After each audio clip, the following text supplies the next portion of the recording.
सद्गुरु भगवान की जय। साधन पथ वैराग्य। इस लोक और परलोक के समस्त दृष्ट श्रुत और या अदृष्ट और अश्रुत पदार्थों से सर्वथा वितृष्ण हो जाना वैराग्य कहलाता है। ये वैराग्य की परिभाषा है। जब तक विषयों में अनुराग रहता है तब तक परमात्मा की प्राप्ति के चरम ध्येय पर मनुष्य दृढ़ता से स्थिर नहीं रह सकता। विषयानुराग की निवृत्ति विषय विराग से ही होती है। विषयों में चित्त का अनुराग प्रधानतया 4 कारणों से हो रहा है, ध्यान देना। नंबर 1 विषयों का अस्तित्व बोध, नंबर 2 विषयों में रमणीयता का बोध, नंबर 3 विषयों में सुख बोध और चौथा है विषयों में प्रेम का बोध। इन 4 साधनों से विषय अच्छे लगते हैं। विवेक द्वारा इन चारों का बाध करने पर वैराग्य की उपलब्धि होती है। इसलिए नित्यानित्य वस्तु विवेक की आवश्यकता पहले होती है। विवेक से वैराग्य जागृत होता है और वैराग्य से विवेक स्थिर और परिमार्जित होता है। ये दोनों अन्याश्रित साधन हैं। उपर्युक्त चारों कारणों में पहले का बाद प्रायः सबसे पीछे हुआ करता है, क्योंकि ये पहला ही तीनों का मूल आधार है। जगत का अस्तित्व ही बुद्धि से जाता रहे तो फिर उसमें रमणीयता, सुख और प्रेम का तो कोई प्रश्न ही नहीं उठता। परंतु ऐसा होना तो बहुत कठिन है। अतएव साधक को क्रमशः पिछले तीनों का बाध करके फिर पहले का नाश करना पड़ता है। रमणीयता का बाध। विषयों की ओर चित्त वृत्तियों के आकर्षित होने में सबसे पहला कारण है उनमें रमणीयता का बोध हो रहा है। विषयों में रमणीयता का आभास बुद्धि के विपर्य से ही होता है। बुद्धि के विपर्य में अज्ञान संभूत अविद्या प्रधान कारण है और इस अविद्या से ही हमें असुंदर में सुंदर बुद्धि, अनित्य में नित्य बुद्धि, दुख में सुख बुद्धि, अपवित्र में पवित्र बुद्धि, प्रेमहीन में प्रेम बुद्धि और असत में सतबुद्धि हो रही है। उल्लू की भांति रात में दिन और दिन में रात इस अविद्या से ही दिखता है। इसी से हमें अस्थि चर्म सार शरीर और तत्संबंधी तुच्छ पदार्थों में रमणी बुद्धि हो रही है, अच्छे लग रहे। मनुष्य जिस विषय का निरंतर चिंतन करता है उसी में उसकी समीचीन बुद्धि हो जाती है। ये समीचीनता ही रमणीयता के रूप में परिवर्तित होकर हमारे मन को आकर्षित करती रहती है। अब विचारना चाहिए कि विषयों में वास्तव में रमणीयता है या नहीं, और यदि नहीं है तो रमणीयता क्यों भासती है, दिखाई अच्छे क्यों लगते हैं। विचार किया जाए तो वास्तव में विषयों में रमणीयता तो बिल्कुल नहीं है। जो शरीर हमें सबसे अधिक सुंदर प्रतीत होता है उसमें क्या है, वो शरीर किन पदार्थों से बना है, उस शरीर के अंदर भरा क्या है। हड्डी, मांस, रुधिर, चर्म, मज्जा, मेद, कफ, विष्ठा और मूत्र आदि पदार्थों से भरे इस ढांचे में कौन सी वस्तु है जो रमणीय है और आकर्षक है। अलग अलग देखने पर सभी चीजें घृणास्पद प्रतीत होती। कोई भी सज्जन व्यक्ति इन 7-8 चीजों को जो अलग अलग गिनाई गई हैं, जो शरीर में भरी हैं, इन्हें छूने के बाद स्नान करेगा, पवित्र होना चाहेगा। और यही चीजें सब शरीर इन्हीं चीजों से बना है। तो इस शरीर में सुंदरता क्या है? वास्तव में रमणीयता किसी वस्तु में नहीं होती। वो रमणीयता होती है कल्पना, कल्पना बना ली और कल्पना ही रूढ़ी बनकर तदनुसार धारणा कराने में प्रधान कारण बन जाती है। हम लोगों को जहाँ गौर वर्ण अपनी ओर आकर्षित करता है, गौर वर्ण गोरा रंग, वहां हवसियों को काली सूरत ही रमणी प्रतीत होती। चीन में कुछ समय पूर्व स्त्रियों के छोटे पैरों में लोगों की रमणी बुद्धि थी। स्त्रियों के छोटे पैर उन्हें अच्छे लगते थे। ऐसी उनकी बुद्धि स्त्रियों के छोटे पैरों में लगी कि लड़कियों को बचपन से लोहे की जूतियां पहनाना शुरू कर दी, जिससे उनके पैर बढ़ने ही नहीं पाते थे। यद्यपि इससे उन्हें चलने में बड़ी तकलीफ होती थी, परंतु क्या करें, रमणी बुद्धि से बाध्य होकर वे प्रसन्नतापूर्वक ऐसा करती भी थी कि हम सुंदर लगेंगे। राजस्थान की मारवाड़ी स्त्रियां बेहूदे गहने कपड़ों के भारी बोझ से कष्ट सहन करने पर भी उन्हें पहनकर अपने को सुंदर समझती हैं। वहीं गुजरात की सादी पोशाक धारण करने वाली स्त्रियां उसे देखकर हंसती हैं। ठीक इससे विपरीत मनोवृत्ति मारवाड़ी बहनों की गुजराती बहनों की वेशभूषा की प्रति होती है। इससे सिद्ध हो जाता है कि रमणीयता किसी विषय में नहीं है, वह हमारे मन की कल्पना में है। हमने ही अपनी रुचि के अनुसार विषयों में सुंदरता की कल्पना कर ली।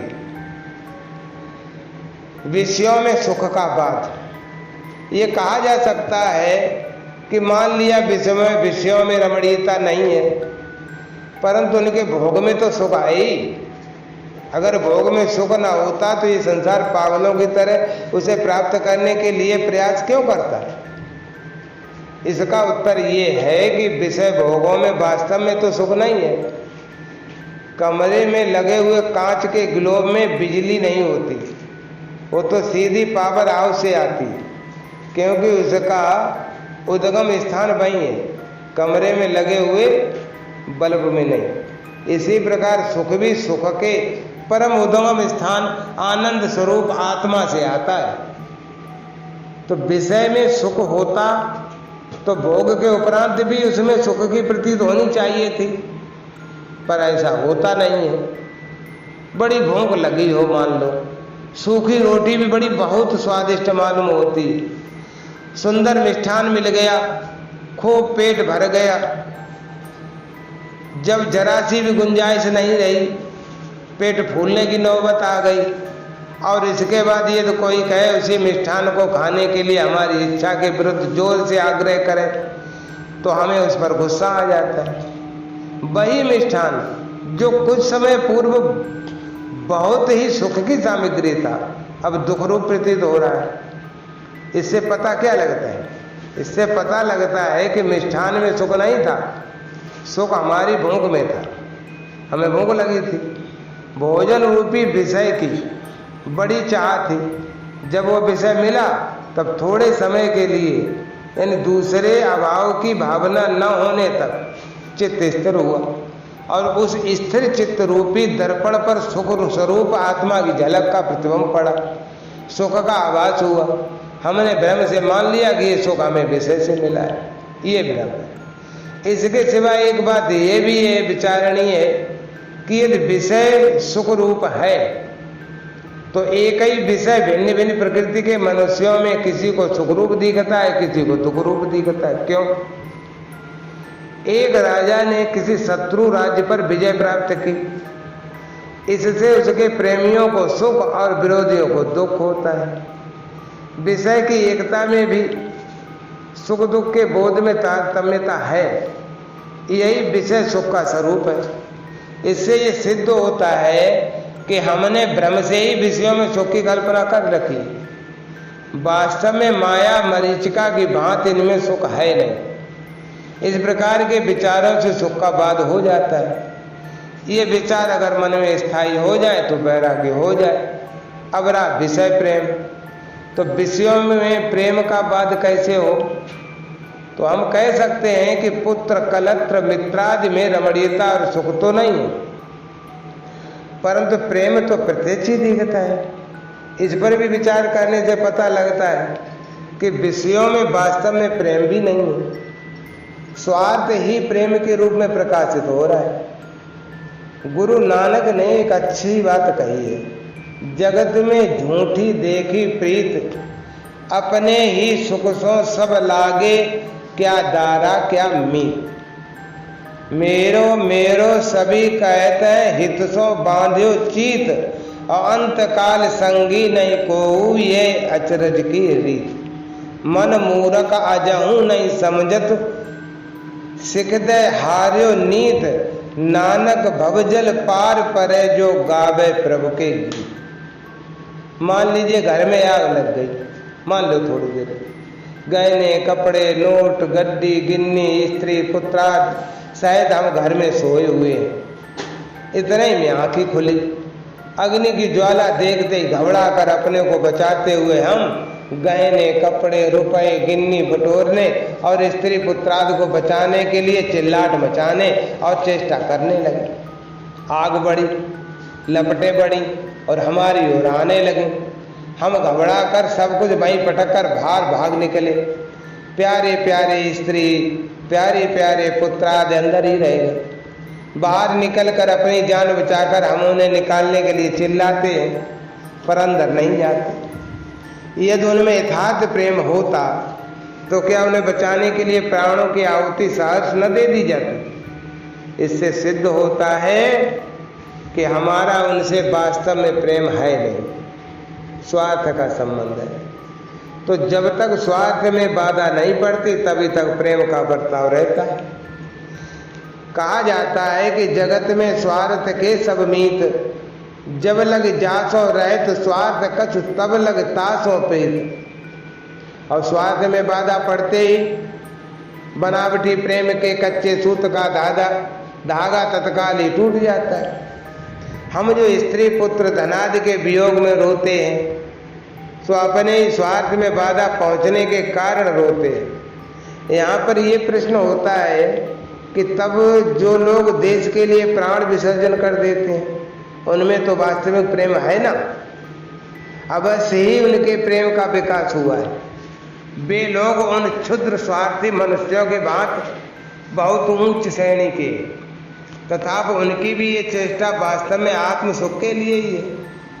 इससे यह नहीं मान लेना चाहिए कि चेष्टा किसी को नहीं करनी चाहिए। इस प्रकार की चेष्टाएं तो अवश्य ही करनी चाहिए, परंतु ये याद रखना चाहिए कि इन चेष्टाओं के होने में भी कारण वैराग्य ही है। अपने शरीर संबंधी क्षुद्र स्वार्थों से विराग न होता तो प्रेम का इतना विकास कभी संभव नहीं था। ये सब होने पर भी उन लोगों का कुटुंब जाति या देश से यथार्थ प्रेम सिद्ध नहीं होता।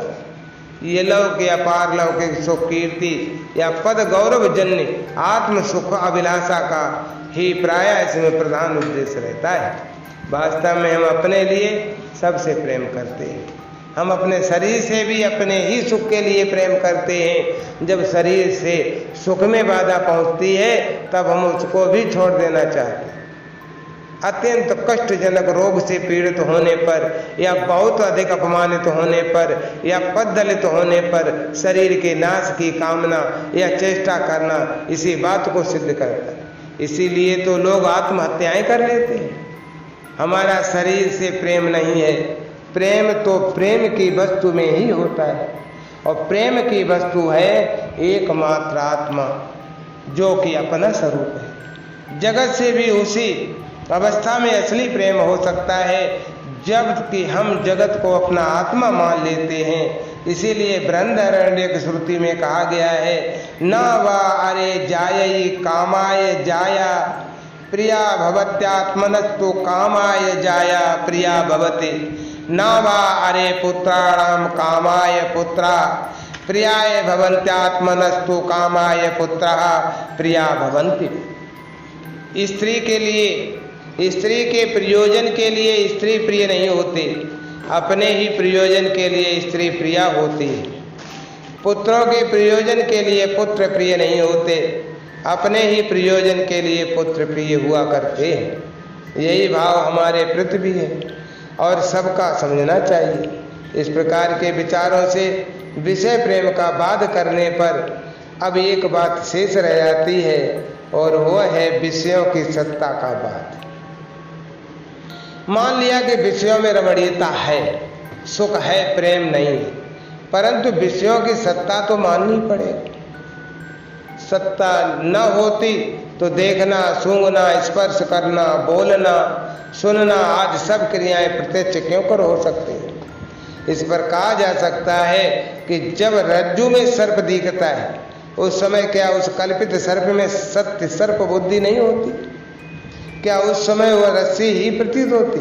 यदि रस्सी ही प्रतीत होती तो उससे डरने या कांपने का कोई कारण नहीं है। गोसाई जी महाराज ने इस विषय को एक पद में बड़ी अच्छी तरह से समझाया है। हे हरि ये भ्रम की अधिकाई, देखत सुनत कहत समझत संशय संदेह न जाई। जो जग मृषा ताप त्रय अनुभव होय कहो के लेखे, कह न जाय मृग बार सत्य भ्रमते दुख होय विसेखे। सुबह सेज सोवत सपने बारिद बूढ़त भय लागे, कोट नाव न पार पाओ सो जब लगे पुन जागे। अन विचार रमणीय सदा संसार भयंकर भारी, सम संतोष दया विवेक ते व्यवहारी सुखकारी। तुलसीदास सब विधि प्रपंच जग यद्यप झूठ श्रुति गावे।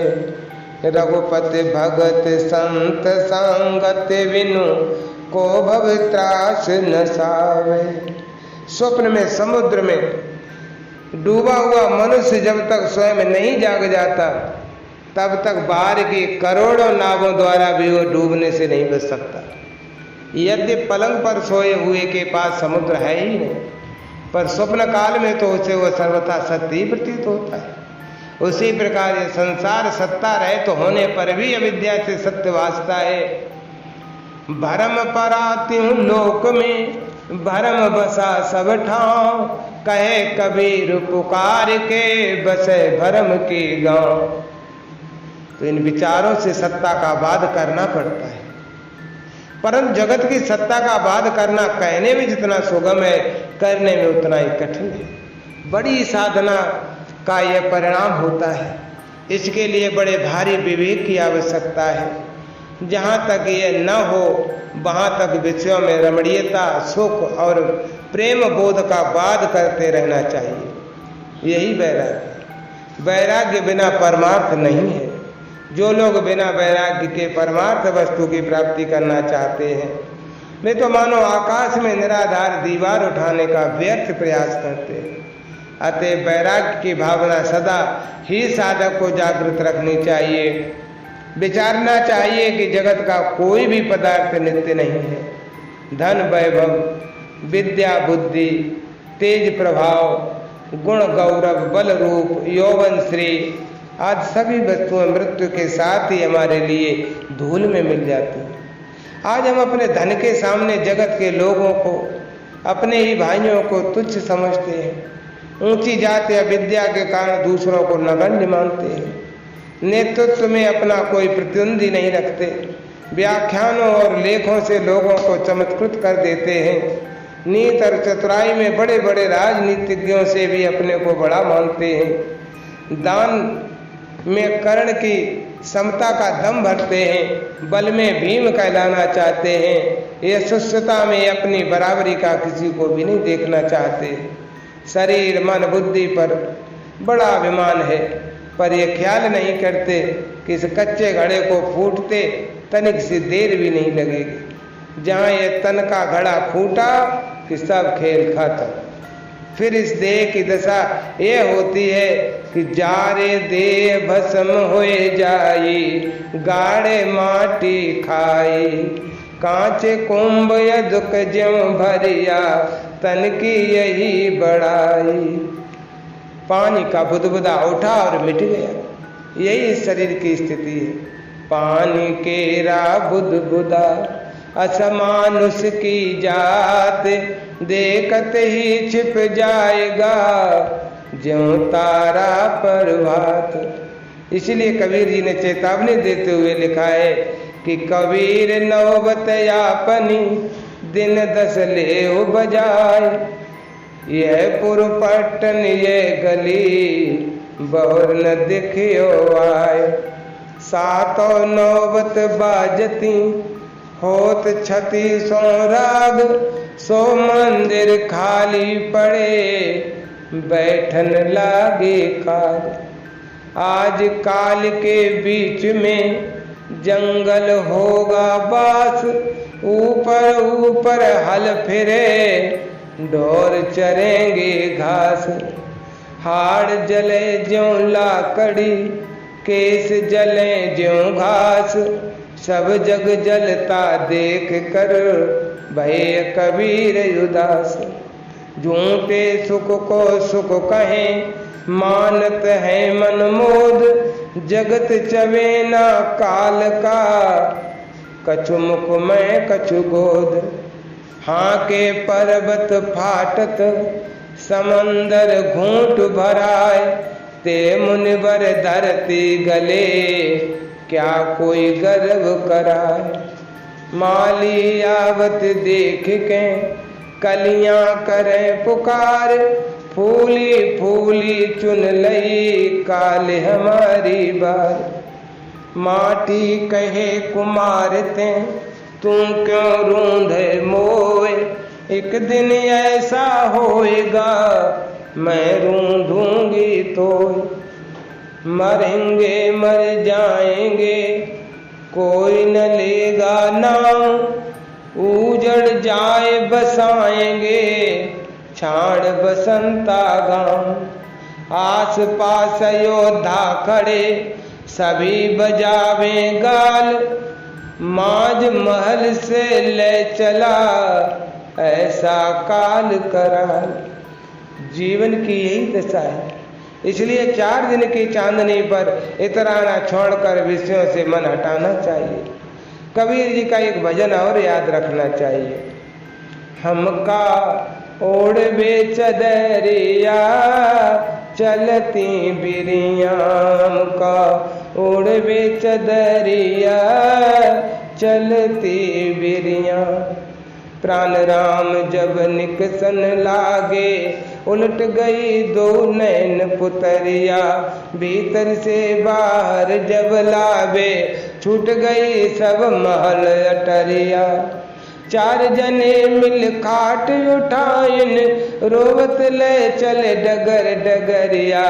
कहत कबीर सुनो भाई साधो, संग चली वे सूखी लकड़िया, संग चली वे सूखी लकड़िया। विषयों में वैराग्य हुए बिना ईश्वर में अनुराग नहीं हो सकता। ईश्वर अनुराग बिना आनंद की प्राप्ति असंभव है मेरे भाई। अनित्य परिवर्तनशील और क्षणभंगुर है, विषयों में आनंद की कोई संभावना नहीं है। बाहरी त्याग का नाम विषय त्याग नहीं। उपर्युक्त विवेचन के अनुसार मनुष्य को विषयों का परित्याग करने के लिए सदा सचेत रहना चाहिए। अवश्य ही केवल घर बार माता पिता स्त्री पुत्र आदि को त्याग कर जंगल में चले जाने का नाम विषय त्याग नहीं है, वैराग्य नहीं। विषयासक्ति का त्याग ही वास्तविक विषय त्याग है। जब तक आसक्ति है तब तक ग्रयाद त्याग से कोई खास लाभ नहीं होता। आसक्ति अविद्या जनित मोह से होती है, तो जहाँ तक बुद्धि मोह से ढकी हुई है वहाँ तक विषयों से वास्तविक वैराग्य नहीं हो सकता। इसलिए भगवान कहते हैं यदा ते मोह कलिलम बुद्धिर वितरसयति तदा गंता से निर्विवेदम श्रोतव्य श्रुतस्य च। हे अर्जुन, जब तेरी बुद्धि मोह रूपी दलदल से निकल जाएगी तभी तू सुने हुए और सुनने जाने वाले सब विषयों से वैराग्य को प्राप्त होगा। इस मोह को हटाने का ही प्रयत्न करना चाहिए, और जब तक मन से विषयों की अनुरक्ति दूर नहीं होती तब तक केवल बाहरी त्याग द्वारा मन से यह मोह कभी दूर नहीं होगा।